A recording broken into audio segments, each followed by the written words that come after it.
Boa noite, querido amigo, boa noite, querida amiga. Aqui é a sua amiga Anita Castro. Este é o nosso canal Universo da Mulher, onde todos são sempre muito bem-vindos, e nós estamos começando mais um Evangelho no Lar. Convide todos os seus queridos aí a participarem junto conosco. Tenha consigo uma jarra d'água ou uma garrafa d'água para que seja fluidificada ao longo do nosso trabalho desta noite, para que posteriormente possa ser feito o consumo desta água. E vamos então iniciar nessa noite de bênção, reunidos aqui junto a Jesus, junto à espiritualidade maior, lendo lá do livro Momentos de Ouro, pelo Espírito Meimei, a mensagem ante a vida. Não digas que existe alguém no mundo que não precise de simpatia ou socorro. Todos os espíritos corporificados na Terra estão procurando apoio e complementação. Esse pediu berço na penúria, a fim de aprender quanto dói a tristeza dos desvalidos. Aquele rogou passagem pelos caminhos amoedados da fortuna, de modo a vencer as tentações da posse. Outro solicitou a transitória internação entre os inimigos, renascendo junto deles, de maneira a adquirir tolerância portas adentro do próprio lar. Aquele outro requisitou para si mesmo o domínio de circunstâncias difíceis, tentando apagar os impulsos da revolta e desumanidade que lhe tiranizam a alma. Outros ainda suplicaram tempo curto de existência no plano físico, usando a saudade para despertar a atenção de criaturas que lhes são extremamente amadas para os assuntos da sobrevivência e da fé em Deus. Enquanto outros muitos imploram tempo longo na terra, na expectativa de entesourarem humildade e paciência. E a vida acolhe a todos, no instituto da reencarnação, para os fins de aperfeiçoamento a que se destinam. Pensa nisto e deixa que o entendimento te ilumine o coração. Estende amparo ao irmão que mendiga, mas não sonegues compreensão ao que passa por ti, tantas vezes sem perceber-te, enceguecido que se acha pelas sombrias lentes do ouro inútil ou da cultura vaidosa em forma de poder. Todos lutam e todos sofrem a caminho da verdade. Ninguém existe sem necessidade de apoio nas trilhas da evolução. E à frente de cada companheiro ou companheira que te cruzem a estrada, estejam eles cobertos de douradas titulações ou vestidos de andrajos, lembra-te de que cada um deles carrega no coração esta rogativa sem que a vejas. Compadece-te de mim. Ah, querida Meimei, gratidão. Pedimos e clamamos a tua amorosa companhia nessa noite, através da tua intercessão amorosa junto aos seres de luz. Intercedam por nós, para que nós aprendamos a nos compadecermos uns dos outros. Gratidão, querida Meimei. Depois dessa chuva de bênçãos da querida Meimei, vamos então fazer a nossa prece inicial, meus queridos. Deus, Pai de amor e misericórdia, Maria Santíssima, Mãe de Jesus e de todos nós, humanidade, Jesus, querido mestre, amigo e companheiro, muito sincero e presente em todos os momentos.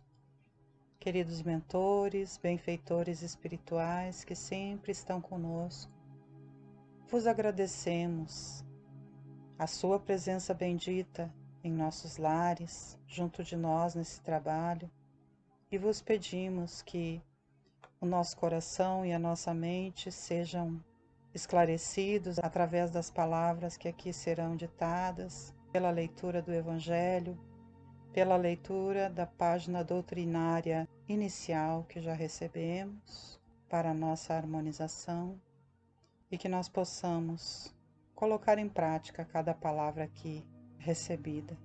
Pedimos nessa noite também por todos os nossos irmãozinhos desencarnados que possam estar junto de nós, escutando essas palavras, para que sejam conduzidos em amor e luz, dentro das suas necessidades, pelos mentores queridos, e clamamos ainda pela paz no mundo, pela paz em cada lar.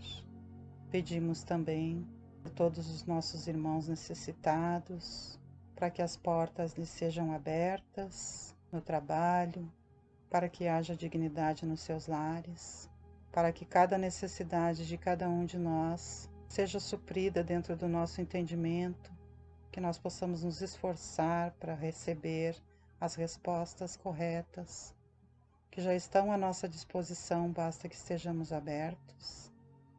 Pedimos também nessa noite por todos os irmãos que estejam nos presídios, para que recebam o consolo necessário para seguirem adiante com esperança, cumprindo as suas penas, mas sabendo que Jesus está com eles e que a espiritualidade maior nunca os abandona, para que posteriormente possam estar livres aqui fora, seguindo as suas missões.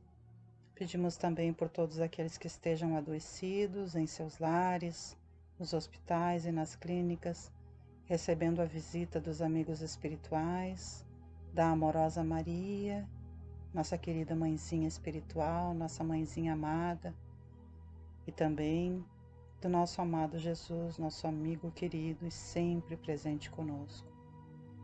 Agradecemos assim e damos por iniciada a nossa reunião, sob a gratidão e o amor da espiritualidade maior junto de nós.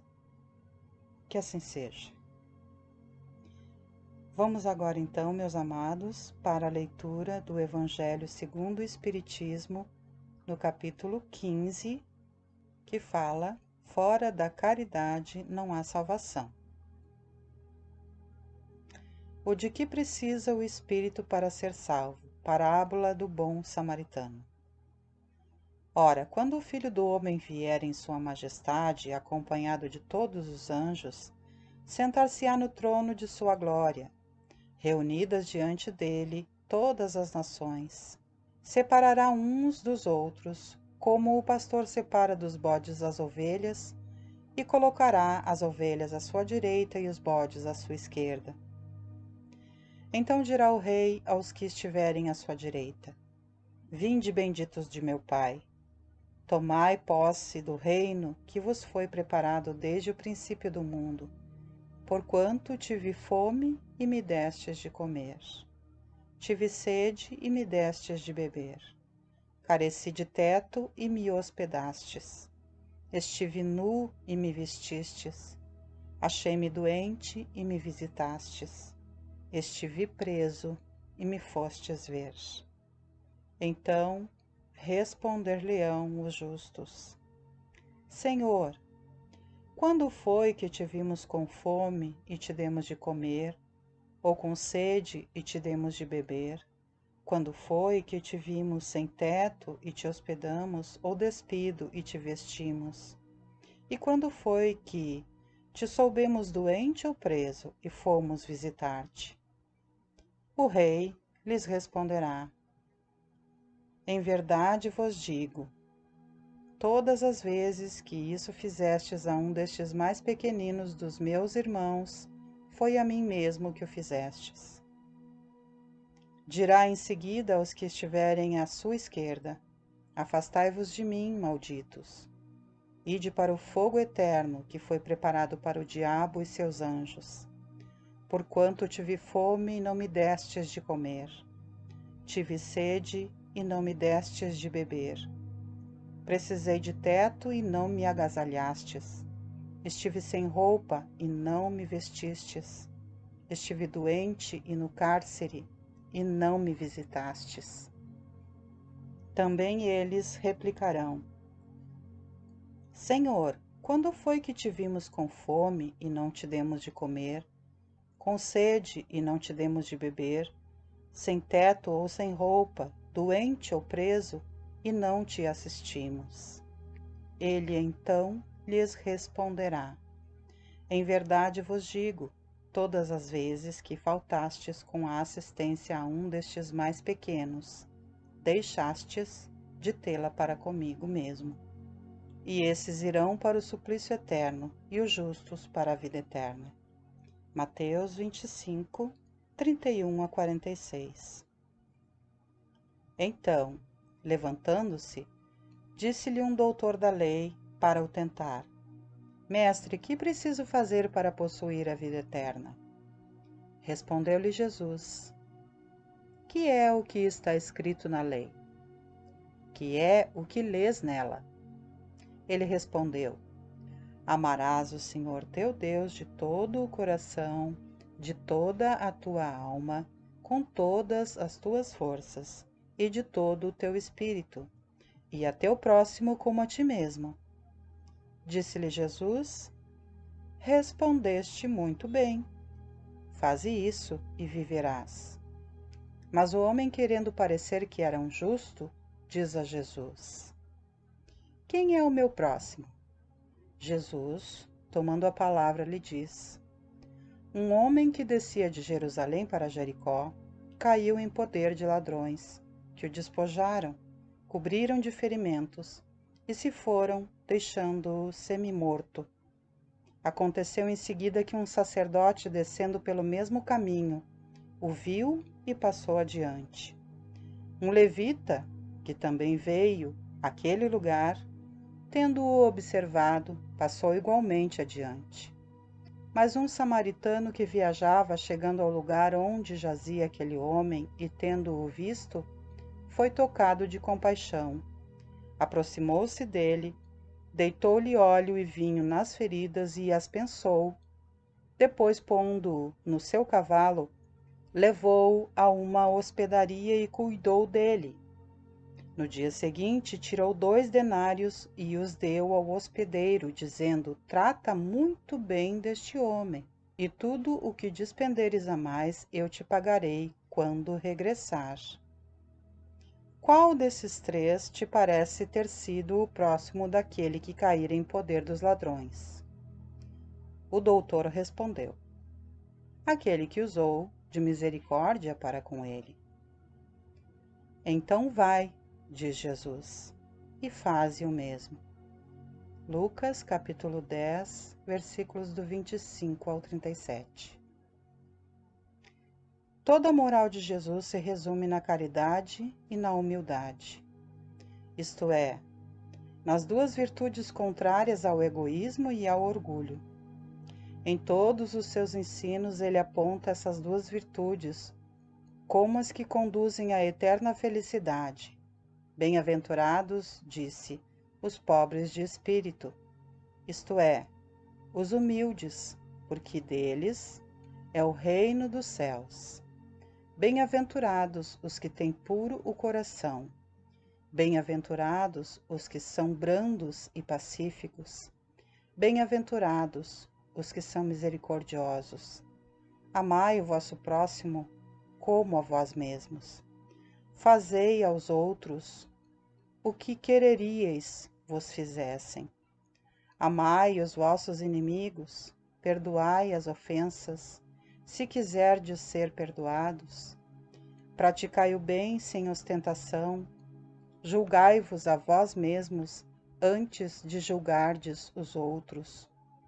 Humildade e caridade, eis o que não cessa de recomendar e o de que dá ele próprio o exemplo. Orgulho e egoísmo, eis o que não se cansa de combater. E não se limita a recomendar a caridade, põe-na claramente e em termos explícitos como condição absoluta da felicidade futura. No quadro que traçou do juízo final, deve-se, como em muitas outras coisas, separar o que é apenas figura, alegoria. Há homens como os a quem falava, ainda incapazes de compreender as questões puramente espirituais. Tinha ele de apresentar imagens materiais chocantes e próprias a impressionar. Para melhor apreender o que dizia, tinha mesmo de não se afastar muito das ideias correntes, quanto à forma, reservando sempre ao porvir a verdadeira interpretação de suas palavras e dos pontos sobre os quais não podia explicar-se claramente. Ao lado da parte acessória ou figurada do quadro, há uma ideia dominante, a da felicidade reservada ao justo e da infelicidade que espera o mal. Naquele julgamento supremo, quais os considerandos da sentença? Sobre que se baseia o líbelo? Pergunta porventura o juiz se o inquirido preencheu tal ou qual formalidade, se observou mais ou menos tal ou qual prática exterior? Não. Inquire tão somente de uma coisa: se a caridade foi praticada, e se pronuncia assim: passai à direita, vós que assististes os vossos irmãos. Passai à esquerda, vós que fostes duros para com eles. Informa-se, por acaso, da ortodoxia da fé? Faz qualquer distinção entre o que crê de um modo e o que crê de outro? Não, pois Jesus coloca o samaritano considerado herético, mas que pratica o amor do próximo acima do ortodoxo, que falta com a caridade. Não considera, portanto, a caridade apenas como uma das condições para a salvação, mas como a condição única. Se outras houvesse a serem preenchidas, ele as teria declinado. Desde que coloca a caridade em primeiro lugar, é que ela implicitamente abrange todas as outras.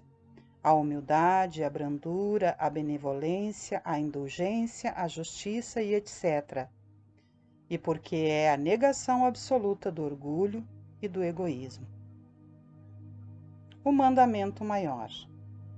Mas os fariseus, tendo sabido que ele tapara a boca aos saduceus, se reuniram e um deles, que era doutor da lei, foi propor-lhe esta questão para o tentar. Mestre, qual é o grande mandamento da lei? Jesus respondeu: amarás o Senhor teu Deus de todo o teu coração, de toda a tua alma, de todo o teu espírito. Esse o maior e o primeiro mandamento. E aqui está o segundo, que é semelhante ao primeiro. Amarás o teu próximo como a ti mesmo. Toda a lei e os profetas se acham contidos nesses dois mandamentos. Mateus, capítulo 22, versículos 34 a 40. Caridade e humildade, tal a senda única da salvação. Egoísmo e orgulho, tal a da perdição. Este princípio se acha formulado nos seguintes precisos termos: amarás a Deus de toda a tua alma e a teu próximo como a ti mesmo. Toda a lei e os profetas se acham contidos nesses dois mandamentos. E para que não haja equívoco sobre a interpretação do amor de Deus e do próximo, acrescenta: e aqui está o segundo mandamento, que é semelhante ao primeiro, isto é, que não se pode verdadeiramente amar a Deus sem amar o próximo, nem amar o próximo sem amar a Deus. Logo, tudo que se faça contra o próximo, o mesmo é que fazê-lo contra Deus. Não podendo amar a Deus sem praticar a caridade para com o próximo, todos os deveres do homem se resumem nesta máxima: fora da caridade não há salvação. Instruções dos Espíritos. Fora da caridade não há salvação. Meus filhos, na máxima fora da caridade não há salvação estão encerrados os destinos dos homens, na terra e no céu. Na terra, porque à sombra desse estandarte eles viverão em paz. No céu, porque os que a houverem praticado acharão graças diante do Senhor. Essa divisa é o facho celeste, a luminosa coluna que guia o homem no deserto da vida, encaminhando-o para a terra da promissão. Ela brilha no céu como auréola santa na fronte dos eleitos, e na terra se acha gravada no coração daqueles a quem Jesus dirá: Passai à direita, benditos de meu Pai. Reconhecê-los-eis pelo perfume da caridade que espalham em torno de si.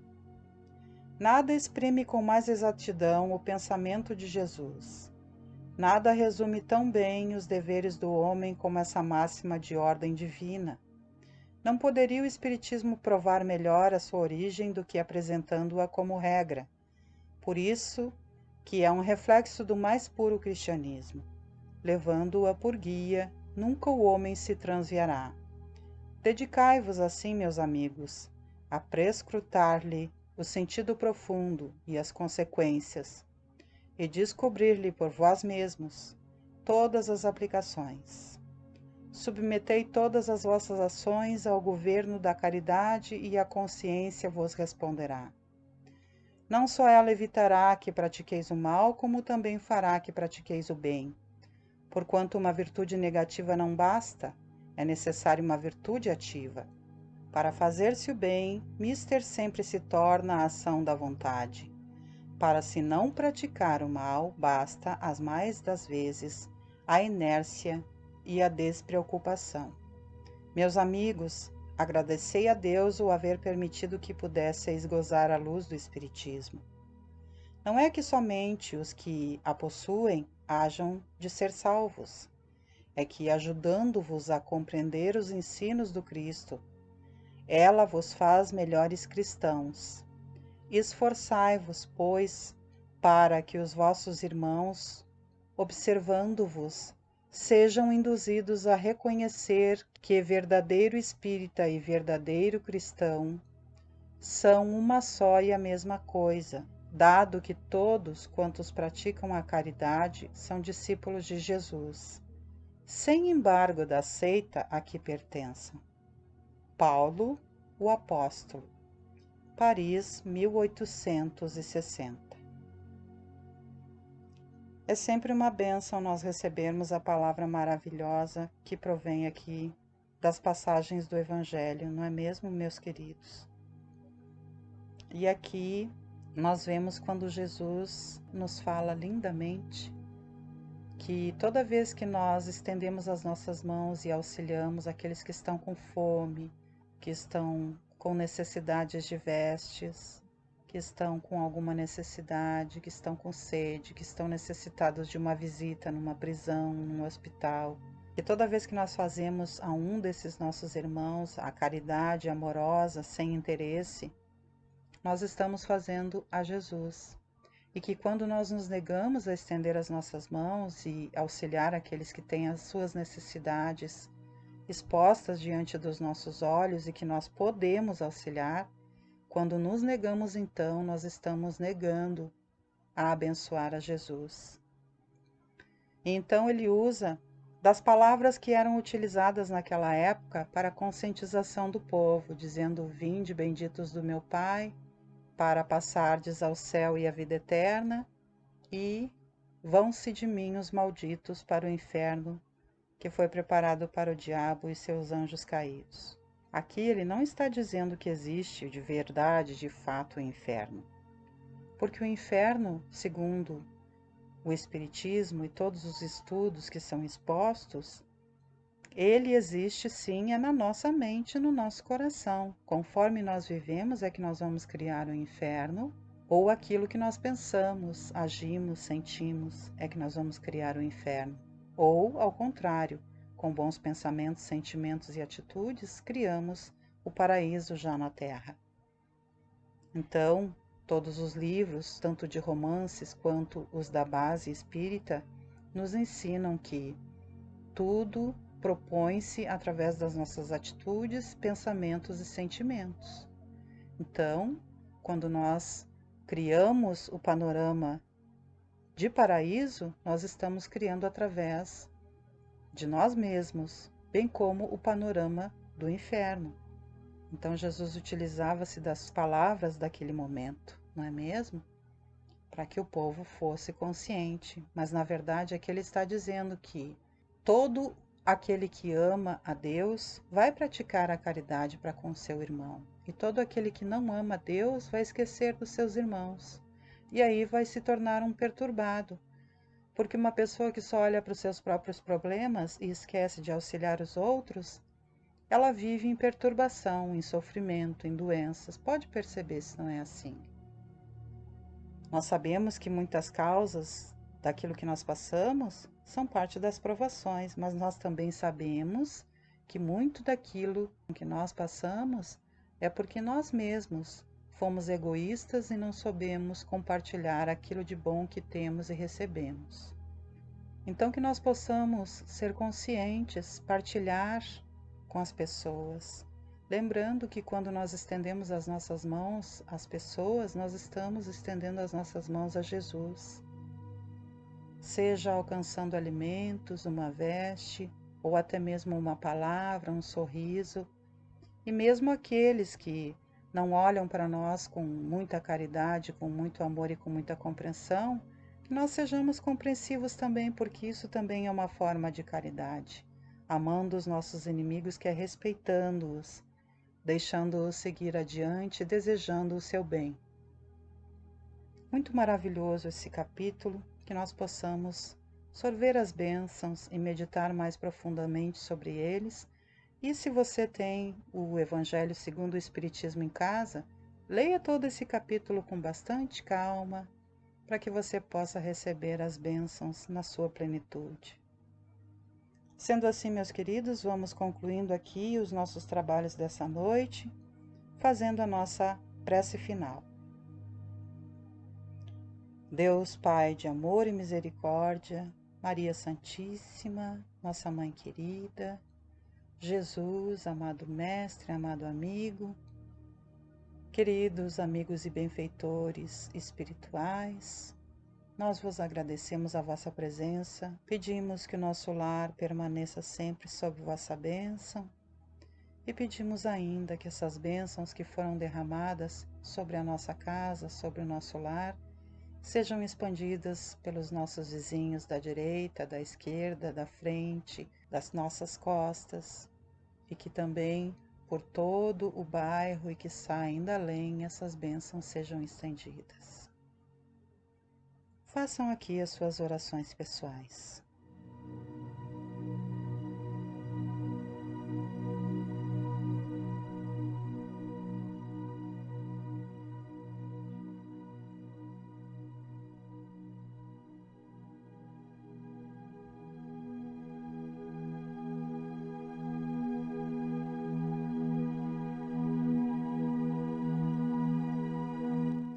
Assim sendo, com os nossos corações gratos, nesta noite damos por encerrado o nosso Evangelho no Lar. Que assim seja. Podem agora beber um pouco da água que foi fluidificada, meus queridos, guardando o restante em geladeira para o posterior consumo durante a semana. Agradeço a todos pela companhia aqui junto de mim. Vos convido a estarem comigo aqui também, todas as segundas-feiras às 19 horas, quando nós temos o estudo do ESD, Ensino Sistematizado da Doutrina Espírita, e todas as quartas-feiras às 21 horas para o nosso Evangelho no Lar. Desejo que a espiritualidade maior, que Maria Santíssima, que Deus Pai Todo-Poderoso e Jesus, nosso querido amigo, continue sempre nos conduzindo. Boa noite, queridos. Muita paz, muita harmonia e muita graça sobre a vida de todos nós. Que assim seja.